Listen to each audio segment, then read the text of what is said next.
ప్రభునందు ప్రియమైనటువంటి నాతోటి సహోదరి సహోదరులందరికీ మన ప్రభువును రక్షకుడైన యేసుక్రీస్తు నామములో మీ అందరికీ శుభాభివందనాలు తెలియజేస్తూ ఉన్నాం.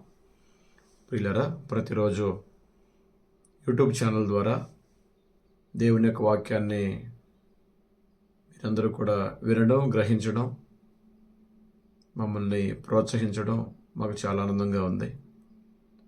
ప్రతిరోజు దేవుని యొక్క వాక్యాన్ని వింటున్నటువంటి దాన్ని బట్టి మీ అందరికీ పేరు పేరు చొప్పున వందనాలు తెలియజేస్తూ ఉన్నాం. దేవుని వాక్యం వినడం అనేటువంటిది ఉత్తమమైంది, దేవునికి నచ్చేది కనుక ఆ వాక్యం ద్వారానే దేవుడు మనతో మాట్లాడతాడు. అనుదినము ఈ పరిచర్లో మీరు అందిస్తున్నటువంటి ప్రోత్సాహాన్ని బట్టి కూడా దేవునికి కృతజ్ఞత తెలియజేస్తూ మీ అందరికీ వందనాలు తెలియజేస్తూ ఉన్నాం. ఈ సమయంలో మనం కొద్ది నిమిషాలు దేవుని యొక్క వాక్యాన్ని మనం ధ్యానం చేసుకుందాం. ఈరోజు మనం ధ్యానం చేసుకునేటువంటి చిన్న అంశం ఏంటంటే, నీవు క్రైస్తవుడు అయితే నీ ప్రవర్తన ఎలా ఉంది అనే అంశాన్ని మనం ధ్యానం చేద్దాం. నీవు క్రైస్తవుడు అయితే నీ ప్రవర్తన ఎలా ఉంది? లోకంలో చాలామంది క్రైస్తవులు అని చెప్పుకుంటూ ఉంటారు. కొంతమంది మేము పుట్టుకతో క్రైస్తవులు అంటారు, మేము క్రీస్తు వారు అని చెప్పుకుంటారు, మేము క్రీస్తు బోధకులు అని చెప్పుకుంటూ ఉంటారు, క్రీస్తు అనుచరులు అని చెప్పుకుంటూ ఉంటారు, క్రీస్తు మాకు మోడల్ అని చెప్పుకునేటువంటి వారు కూడా లోకంలో లేకపోలేదు.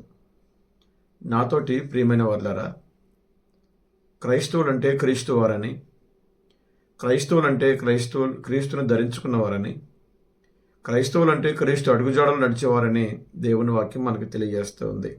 అయితే క్రైస్తవులను చెప్పుకుంటున్నటువంటి సమాజం, క్రైస్తవులను చెప్పుకుంటున్నటువంటి మనం, మన ప్రవర్తన ఎలా ఉందనేటువంటిది ఎప్పుడైనా మనం గమనించామా?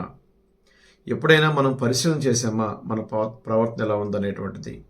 ఈరోజు ఈ పాఠం ద్వారా మన ప్రవర్తనని ఒకసారి మనము ఆలోచించేద్దాం. మన ప్రవర్తన గురించి, మన ప్రవర్తన ఎలా ఉండాలి, ఎలా ఉంటే దేవునికి నచ్చిన వారంగా ఉంటాం, ఎలా ఉంటే దేవుని దీవెనలు పొందుకుంటాం, ఎలా ఉంటే మన కుటుంబాన్ని దేవుడు ఆశీర్వదిస్తారో మనం దేవుని యొక్క వాక్య ప్రకారం మనం చూద్దాం.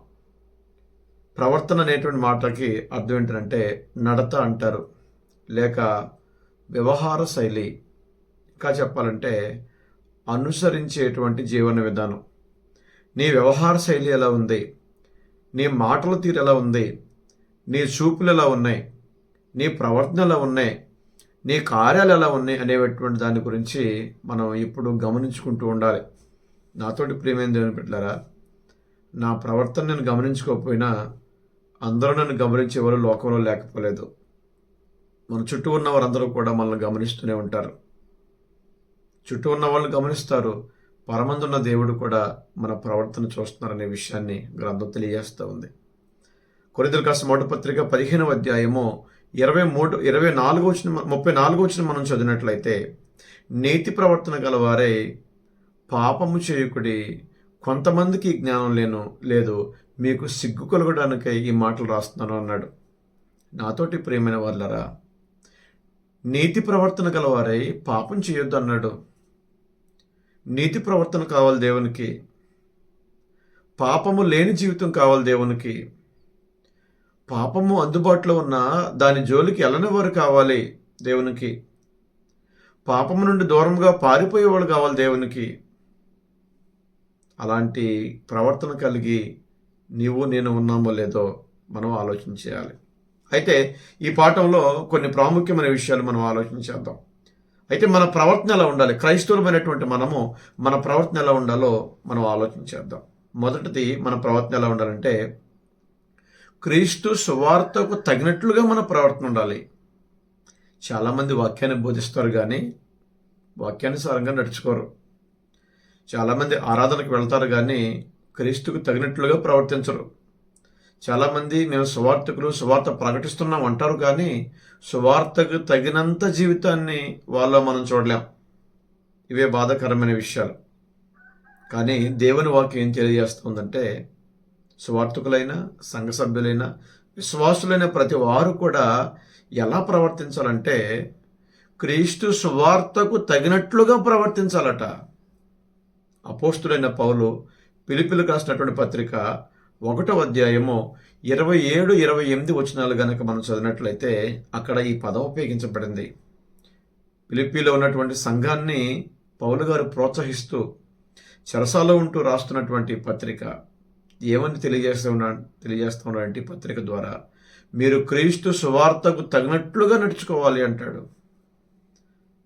వాక్యాన్ని వినడమే కాదండి, వాక్య ప్రకారం నడుచుకోవడం అలవాటు చేసుకోవాలి. వాక్యం చెప్పడమే కాదండి, చెప్పేదాని ప్రకారం నేను ఉన్నాను లేదా అనేటువంటి దాని గురించి మనం ఆలోచన చేయాలి. రెండవదిగా మనం ఆలోచన చేసినట్లయితే సత్ప్రవర్తన గల వారే ఉండాలట. సత్ప్రవర్తన, సత్క్రియలు అంటే మంచి క్రియలు, సత్ప్రవర్తన అంటే మంచి ప్రవర్తన, దేవునికి ఇష్టమైనటువంటి ప్రవర్తన, యోగ్యమైనటువంటి ప్రవర్తన. ఎప్పుడైతే ఆ ప్రవర్తన మనం కలిగి ఉంటామో, ఎప్పుడైతే ఆ ప్రవర్తన ప్రకారం మన జీవనశైలి ఉంటుందో, ఎప్పుడైతే ఆ ప్రవర్తన ప్రకారము మనం జీవిస్తూ నడుచుకుంటామో, ఆ ప్రవర్తనే మనల్ని కాపాడుతుంది. మన ప్రవర్తనే దేవుడు మన కుటుంబ విషయంలో అన్ని చక్కదిద్దుకోవడానికి దోహదపడుతుంది. అబ్రహాము ప్రవర్తనే ఆయన్ని దీవించింది. ఇసాకు ప్రవర్తనే ఆయన దీవించింది. ఏబు గారు ప్రవర్తనే ఆయన అన్ని కోల్పోయిన తిరిగి అన్నీ పొందేటట్లుగా చేసింది. మరి నీ ప్రవర్తన ఎలా ఉంది? నా ప్రవర్తన ఎలా ఉంది? మనం ఆలోచన చేయాలిగా. చేతిలో బైబిల్ పట్టుకోవడం కాదు, ప్రతిరోజు బైబిల్ చదవడం కాదు, బైబిల్లో ఉన్న దాని ప్రకారం జీవిస్తున్నామా లేదనేటువంటిది మనము ఆలోచన చేయాలి. పేతురు రాసినటువంటి మొదటి పత్రిక 4వ అధ్యాయం 19వ వచనంలో సత్ప్రవర్తన గల వారై ఉండి మీ ఆత్మలను సృష్టికర్తకు అప్పచెప్పమంటాడు. సత్ప్రవర్తన గల వారై ఉండాలి. ఎప్పుడైతే సత్ప్రవర్తన గల వారమే ఉంటామో అప్పుడే మన ఆత్మల్ని సంపూర్ణంగా దేవునికి అప్పగించగలం.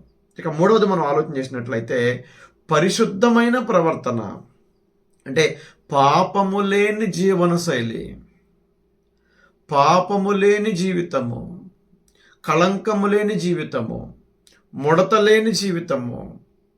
ఎప్పుడైతే కళంకము లేని జీవితాన్ని మనం జీవిస్తామో, ఎప్పుడైతే మచ్చలేని జీవితాన్ని జీవిస్తామో, ఎప్పుడైతే మనం నిందారహితులుగా మనం జీవిస్తామో దేవుడు మన పక్షాన ఉంటాడు. నాతోటి ప్రియమైన వాళ్ళారా, దావీదు అన్ని సందర్భాల్లో కూడా దావీదుని దేవుడు కాపాడాడంటే దావీదు సుబుద్ధి కలిగిన వాడు, సత్ప్రవర్తన కలిగిన వాడు.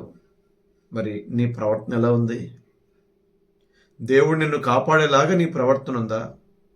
దేవుడు నీ కుటుంబాన్ని చక్కదిద్దేలాగా నీ ప్రవర్తన ఉందా? దేవుడు నీ కుటుంబంలో జోక్యం చేసుకునేలాగా నీ ప్రవర్తన ఉందా? దేవుడు నీ పరిస్థితులన్నీ మార్చేలాగా నీ ప్రవర్తన ఉందా? దేవుడు నీ ప్రార్థనలకు జవాబిచ్చేలాగా నీ ప్రవర్తన ఉందా? దేవుడు ఇష్టపడేలాగా నీ ప్రవర్తన ఉందా? ఆలోచించాయి. దేవునికి పరిశుద్ధమైన ప్రవర్తన కావాలి. పరిశుద్ధులగుటకే పిలిచిన కానీ అపవిత్రులవడానికి మిమ్మల్ని పిలవలేదంటాడు తెస్సలోనికీయులకు రాసిన మొదటి పత్రిక 4వ అధ్యాయం 7వ వచనంలో. పరిశుద్ధులుగా జీవించాలండి, కళంకము లేని వారుగా జీవించాలి. అందుకే దేవుడు మనల్ని పిలుచుకున్నాడు అనే విషయాన్ని మనం అర్థం చేసుకోవాలి. పేతురు రాసిన మొదటి పత్రిక 3వ అధ్యాయము 13వ వచనాన్ని కనుక మనం ఆలోచన చేసినట్లయితే అక్కడ ఈ పదం ఉపయోగించబడింది, పరిశుద్ధమైనటువంటి ప్రవర్తన.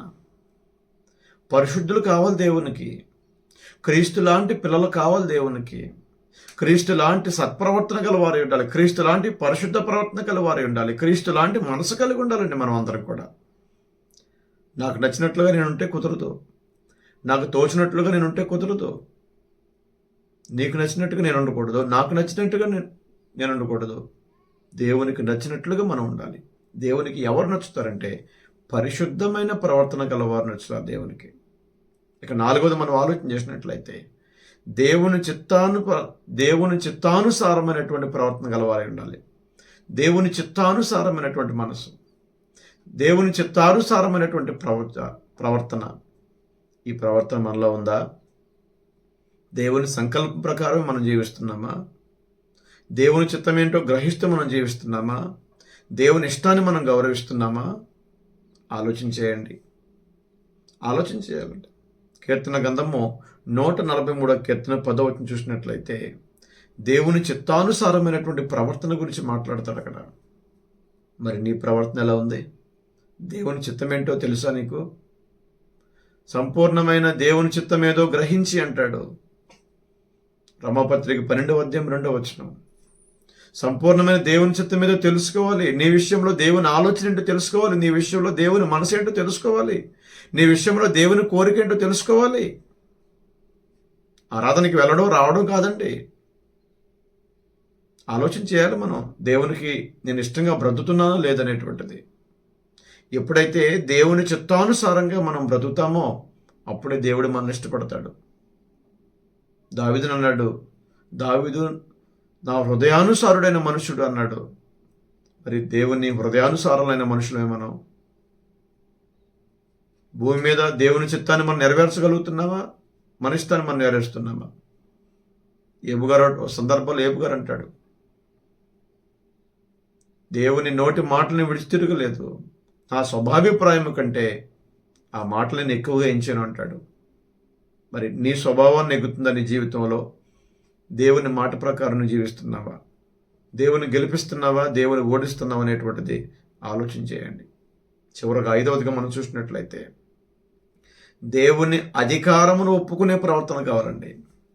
దేవుని అధికారాన్ని ఒప్పుకోవాలటండి. నా జీవితంలో దేవునిదే పై చెయ్యి. నా జీవితంలో ఏది చేసినా దేవుడే. దేవుని అధికారమే గొప్పదే. దేవుని నిర్ణయాలే గొప్పవే. అధికారాన్ని ఎప్పుడు గౌరవిస్తూ తెలుసండి? దేవుని నిర్ణయం ప్రకారం మనం జీవించినప్పుడు, దేవుని మాట చొప్పున మనం జీవించినప్పుడు ఆయన అధికారాన్ని కూడా ఒప్పుకున్నట్టే. సామెతల గ్రంథం 3వ అధ్యాయం 6వ వచనంలో అక్కడ అంటాడు చూడండి, ఆయన అధికారమునకు ఒప్పుకున్నప్పుడు సబ్బుద్ధి కలిగి ఉండొద్దండి. సుబుద్ధి కావాలి, సబ్బుద్ధి వద్దండి. సబ్బుద్ధి కలిగిన వారు దేవుని అధికారాన్ని ఒప్పుకోలేరు. సుబుద్ధి కావాలి. సుబుద్ధి కలిగిన వారు దేవుని అధికారాన్ని ఒప్పుకుంటారు. దేవుని అధికారాన్ని ఒప్పుకున్న వాళ్ళే దేవుడు ఇష్టపడేటువంటి వ్యక్తులు. మరి నువ్వు ఎలా ఉన్నావు అనేటువంటిది ఆలోచించాయి. సువార్తకు తగినట్టుగా జీవించు, ప్రవర్తించు. సత్ప్రవర్తన గలవారే ప్రవర్తించు. పరిశుద్ధమైన ప్రవర్తనతో జీవించు. దేవుని చిత్తానుసారంగా ప్రవర్తించు. దేవుని అధికారానికి నువ్వు ఒప్పుకో. అప్పుడు దేవుడు మనల్ని, మన కుటుంబాలని దీవిస్తారు. మీ అందరికీ వందనాలు.